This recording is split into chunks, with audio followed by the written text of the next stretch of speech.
Anatata means which is not ready to be shot, which is not pulled for shooting. That is called anatata.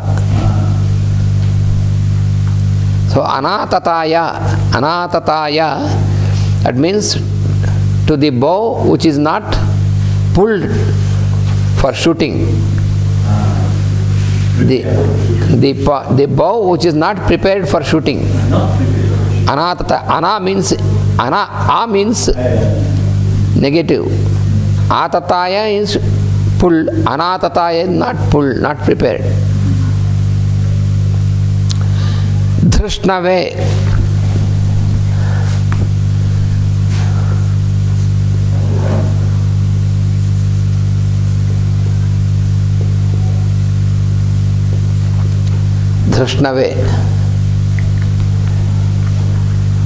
Drishnave means only to frighten. To frighten. Only to frighten.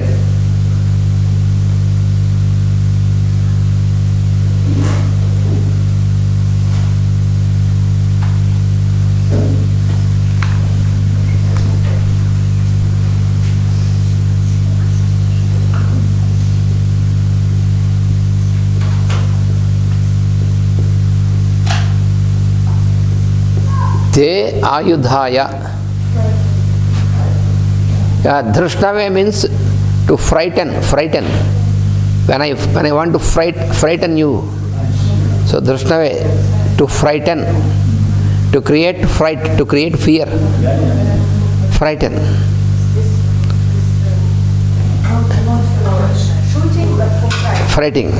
Frightening. Te ayudhaya. Te means for you. Yours. Te means yours. Your. Ayudhaya. Ayudha means weapon. Ayudha means weapon. Ayudhaya. For your weapon. For your weapon. Te ayudhaya. For your weapon.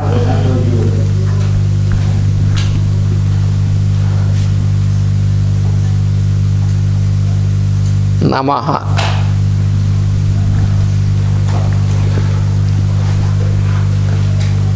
Namaha means I bow down.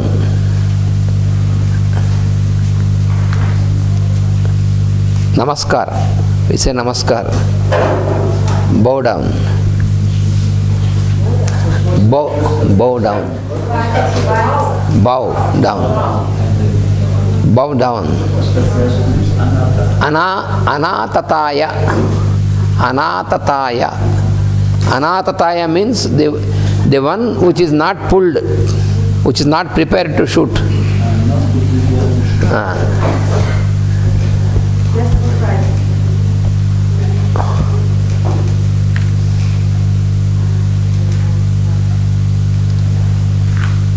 Uta. Next is Uta. Uta. And also, that is the meaning of Uta.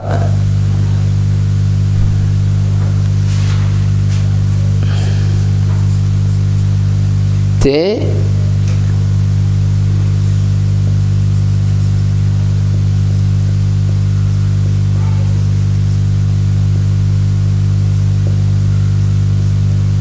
Ubhabhyam.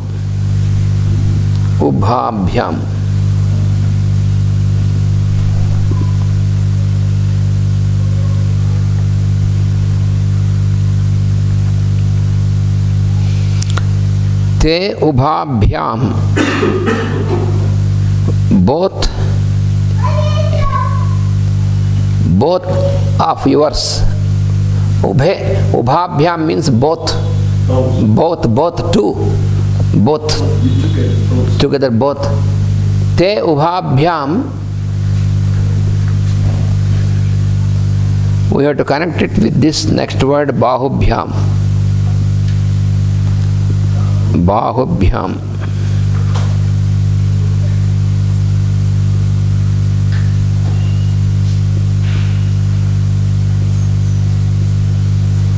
Bahu means arms, is arms. So, te ubhabhyam bahubhyam, that means your both the arms, both the arms, ubhabhyam bahubhyam.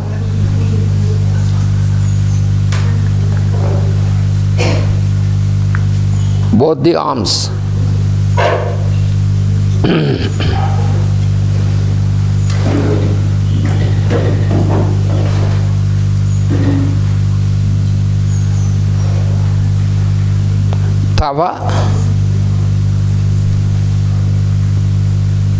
Tava means yours.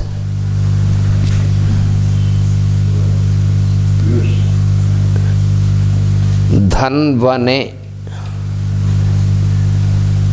Dhanvane. Dhanu means bow. Dhanvane means for the bow. For the bow.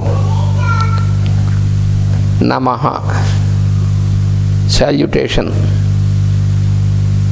Namaha means salutation.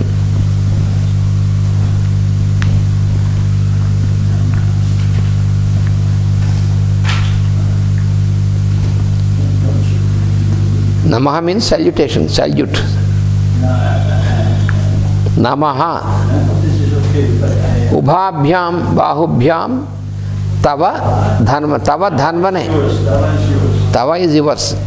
Tava dhanvane, your, for your bow. For the bow, namaha, my salutation.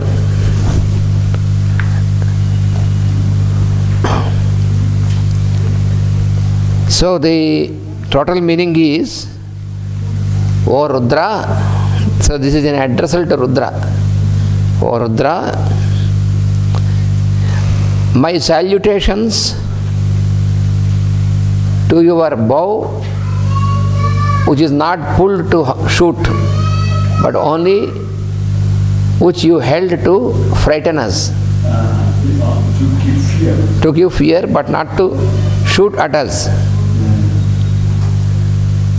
And also my salutation to both of your arms, which are holding the bow.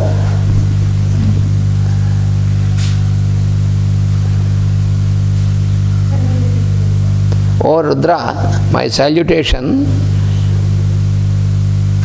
to the bow, which is your weapon, which you held only to frighten us, but not to shoot at us. My salutation to both your arms, with which you are holding the bow as the weapon.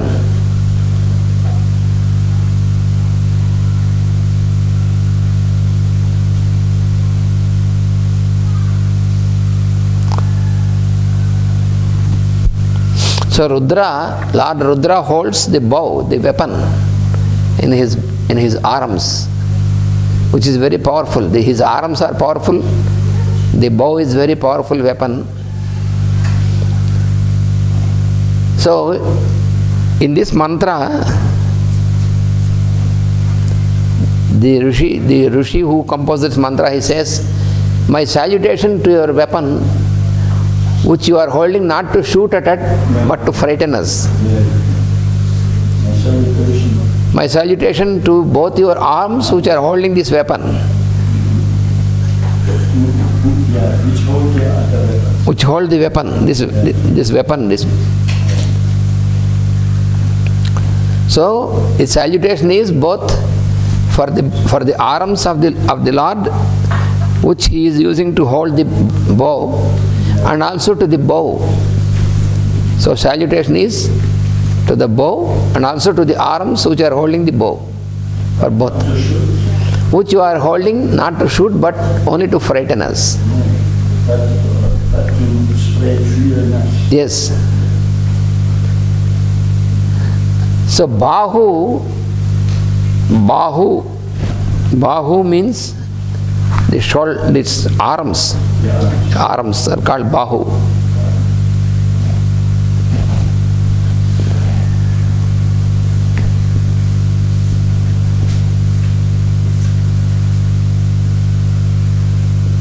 Bahu means arm.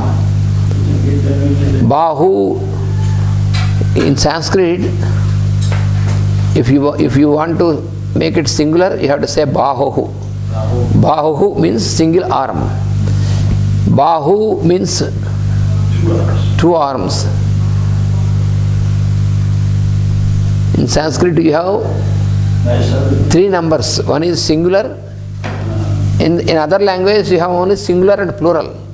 But in Sanskrit, singular, dual and plural. What was that? Dual, two. Yes. That is the specialty of Sanskrit language.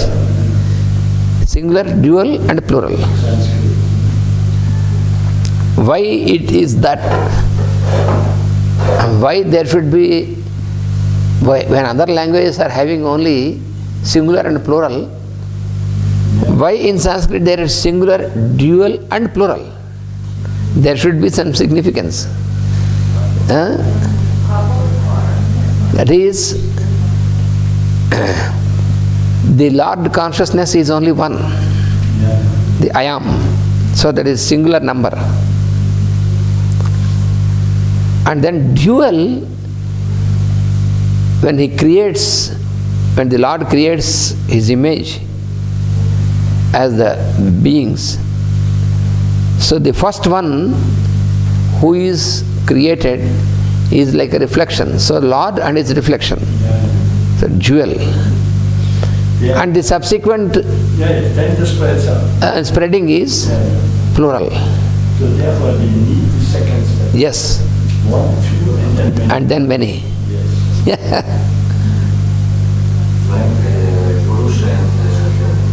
Prakriti. Yes, Purusha and Prakriti.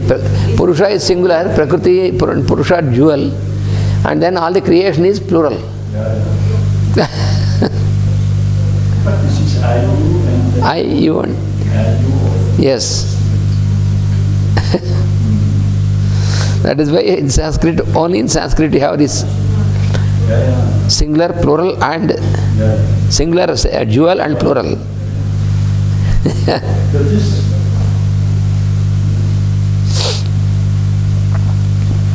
did you understand? Because for many people, they think why they should be dual, because after singular everything is plural. But no, this is because of that. There's one step in between. One step in between. This is the Trinity, you know. The Trinity. The Trinity.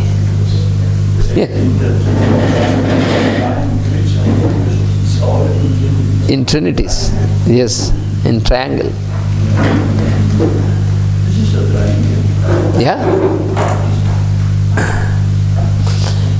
So now about the Bahu. Bahu means the arm, and also Bahu means there are two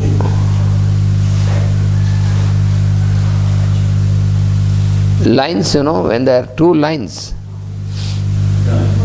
Lines. One and two lines.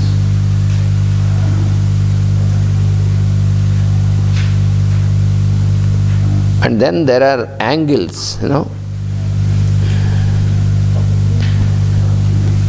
When you can also represent like this, you have two lines. When there are two lines, you have the angles. So this angle, the lines which make an angle, that is also called Bahu. So when you observe the sky, so in the sky, the sun appears as if he is rising in the east and moving and setting down in the west. So it appears he made a path. The sun is making a path. After rising until going down, he is making a path. So truth is just the planet turns. Yes, the planet turns. Yes. But for us, it appears as if sun is moving. Yes. Of course, sun is also moving, But it's not. but this is not this movement. This movement is movement of our earth only. But for our observation, the sun is moving from sunrise to sunset constantly. So here, this when you observe at the eastern point, standing at one point to observe the east, then appears sun is coming from down, is coming up and going up and up, and then going down and again merging. So when you observe this like this, it is like a bow, this shape. And this bow is symbolically called the bow in the hands of Rudra. So this is one day. One day, half day. Now at the Yes, day with light. yes, day with light.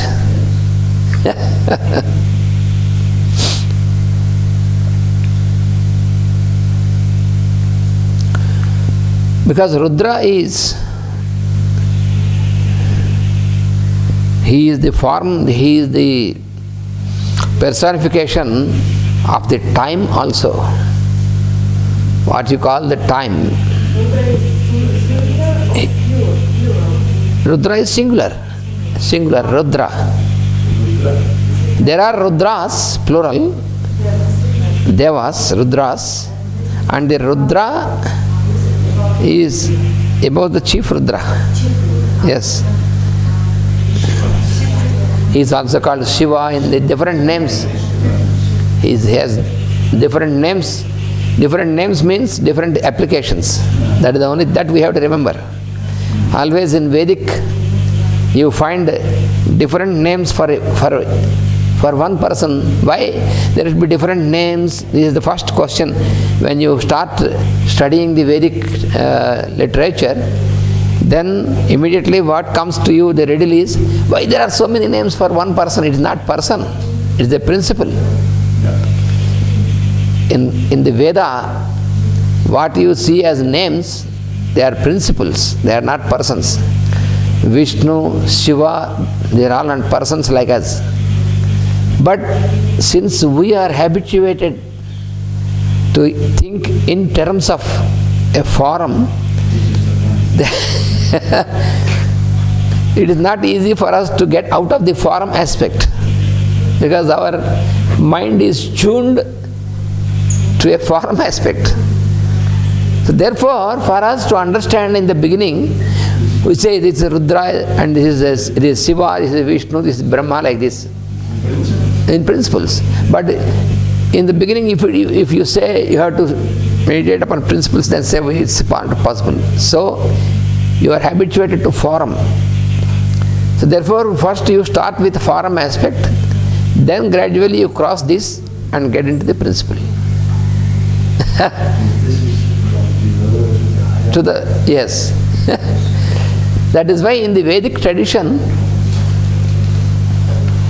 they explain you first start meditating upon some form of the Lord. That is what in the 12th chapter of Bhagavad Gita also, when Arjuna asked at Krishna that I understand there are two types of practitioners. Those who meditate upon the Lord without any form, they are also devoted to you, and there are those who meditate upon the form also are devoted to you. Out of these two, whom I can understand more evolved and whom I can understand to follow, then the Lord says, of course, both are the same, there is no discrimination, but the path of approaching me without a form is very difficult. That is what he said. Because you are in the form. Since you are in the form. Therefore, we need some time without form. Yes. And that's what we call the inner life. Yes. So first of all, because basically we are having a form. So therefore, If you, from the very beginning, if you want to meditate the Lord without a form, you cannot. That is what the Lord himself said. So it is utterly troublesome to embrace me as formless. So the physical death is liberation into the inner life. Yes. So, of course, the liberation into inner life is once again is not only at the time of death, but you have to get this before even. It is by a natural phenomenon. That is an evolution of the consciousness. Our consciousness has to evolve while we are in the body itself. we are form bound. We are form bound. The liberation is that when you evolve in your consciousness, then you are liberated even while you are in the form. But many people misunderstand that we are liberated after coming out of the body. That is not true. Whether you are in the body or out of the body, what is to be liberated is your attachment to the form. That is not in the body, that is in your mind. It's consciousness. So liberation should be at the level of consciousness.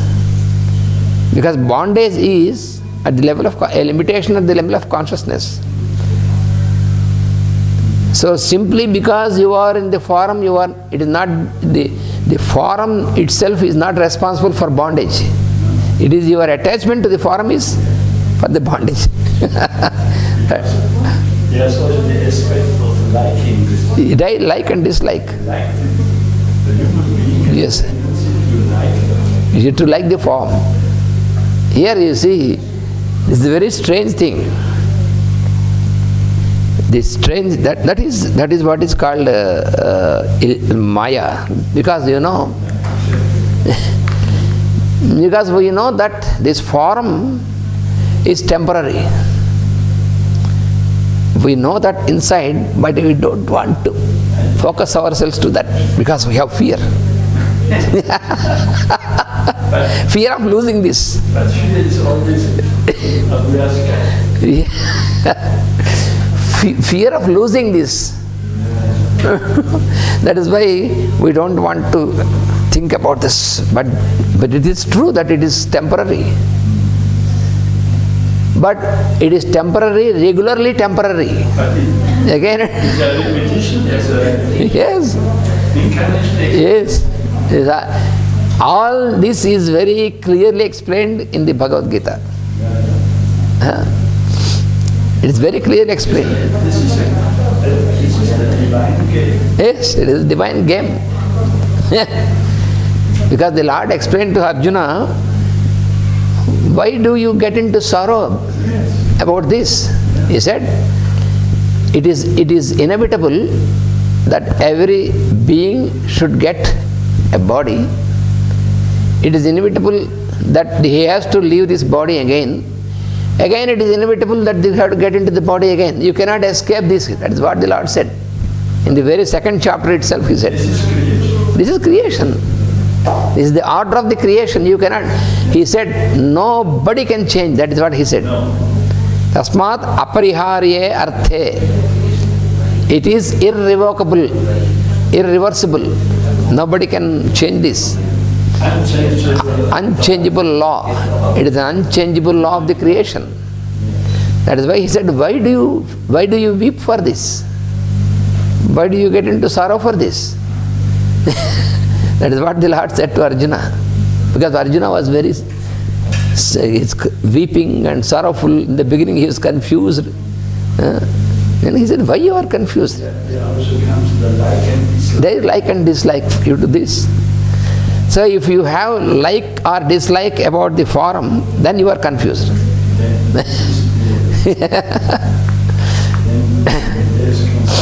You like your form very much, then you are limited because you only feel that I am means only this form.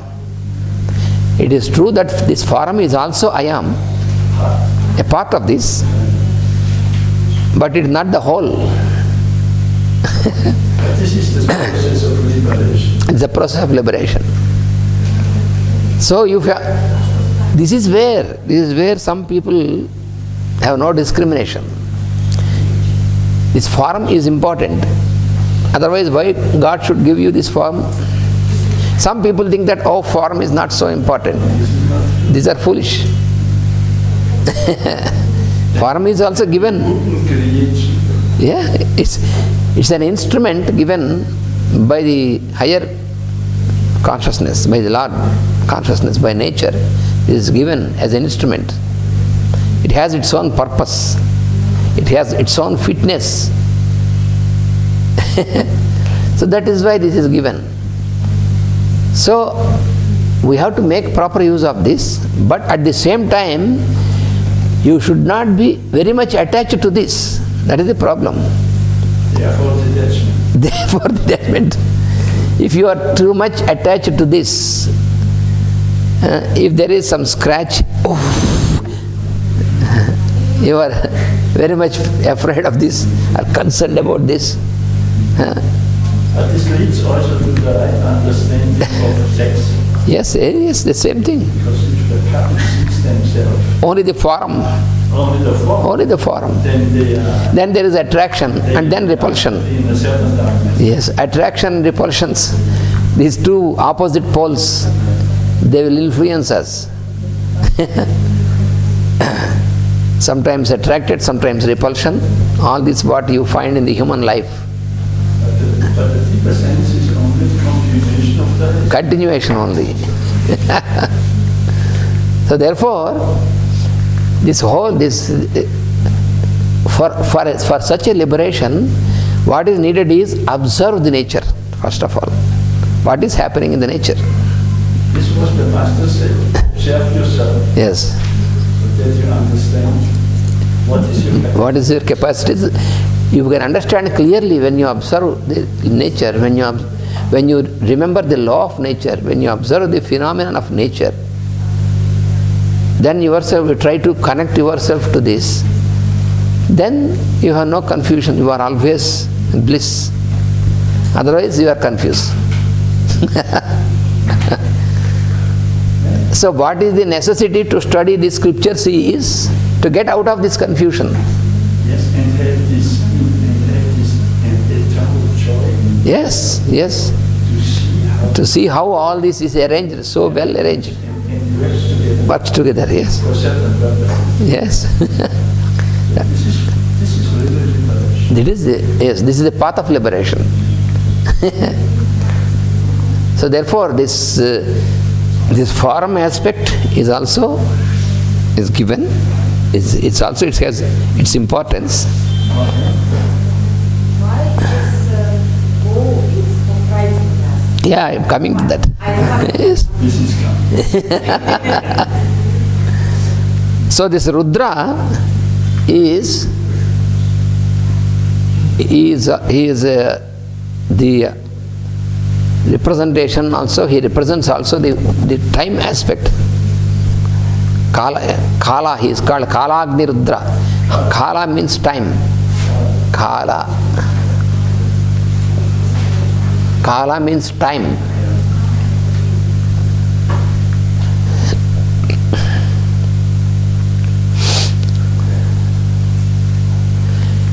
And at this time of sunrise, the color is red. That is why it is red color is called Aruna. What is the red? Red color.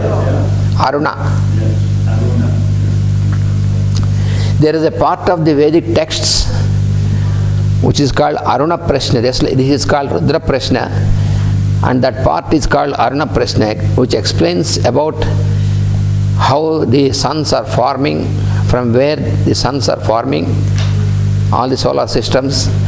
So that part of the Vedic text is called Arunam. This is also very important text. They are very important mantras. From where the sun is forming, how he is able to appear before us.